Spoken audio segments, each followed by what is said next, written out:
Okay, let's go over line by line Shakespeare's Sonnet 45 today.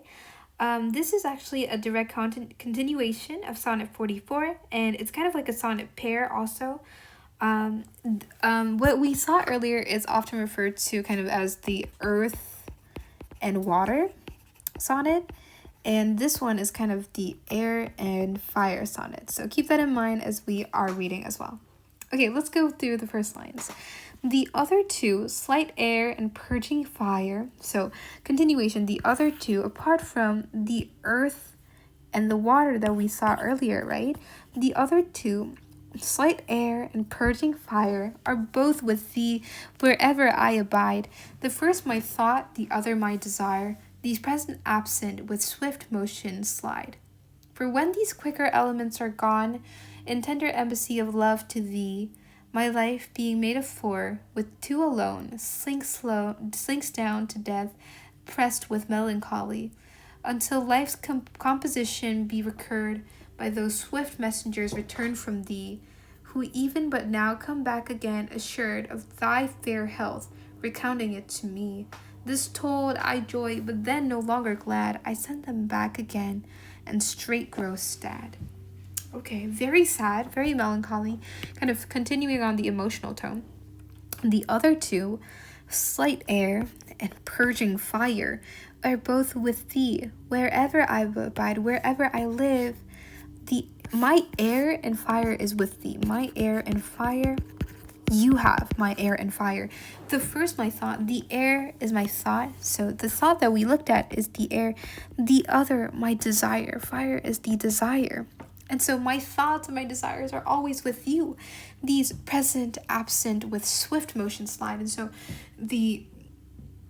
at each moment, they're gone, and then they seem to be with him, but not with him at the same time. And with fluidity, they're kind of moving back and forth.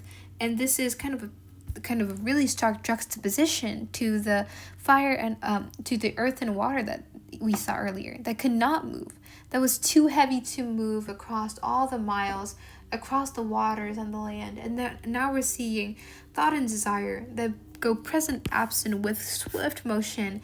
For when these quicker elements are gone, when these quicker elements leave me, why would they leave? In tender embassy of love to thee. So kind of a gentle embassy, like a diplomatic mission, right?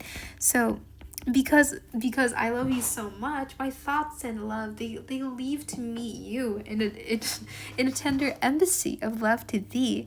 And my life being made of the four, with the earth, water, and then air, fire. Now that air and fire is gone with you, I'm only with earth and water alone, sinks down to death, oppressed with melancholy, and I die. Because when you're away from me, my thoughts and my desires are away, and I'm missing you, and I am being weighed down by this melancholy, and without my desires and my thoughts, I feel lifeless. As if my half is missing. And it's really interesting because he divides the elements not into four, but into two and two. And so with this being gone to you, he has only half, and then the other half is missing with you. Until life's compositions be recurred, and recurred here means restored, kind of. Until my elements are restored by those swift messengers returned back from thee, when love and desire, when thoughts and passions return from you, who even but now come back again assured of thy fair health.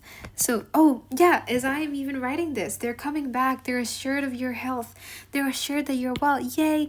And so I have returned my thought and desire again by you telling me that you're well. And so it's kind of like an emotional way, right? They're emotional vacancy that the fact that the beloved is fine tells him, recounting it to me.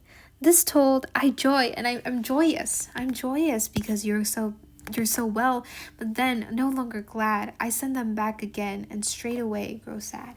And so I was so glad, but then I'm no longer glad because now they've gone. Now my desire and thoughts immediately have gone back to the beloved, and the speaker has been left so again. So yeah, Sonnet 44 and 45 both deal with longing and also with emotional distance. The speaker is physically separated from the beloved, but they're also emotionally and mentally always with them. And so my body and my thoughts are separated because my thoughts are always with you. My desires are always with you, but my body's here away from you. And the four elements that make me up, kind of coming from the Renaissance ideas, are making this conflict because I'm still in love with you, but there is a divide between my body and my spirit in love. And so yeah, and Sonnet 46 is kind of going to be a quite a big shift from this. It's going to be talking about hearts and eyes, and it's also really interesting. So yeah, thank you so much for watching, and I will see you in Sonnet 46.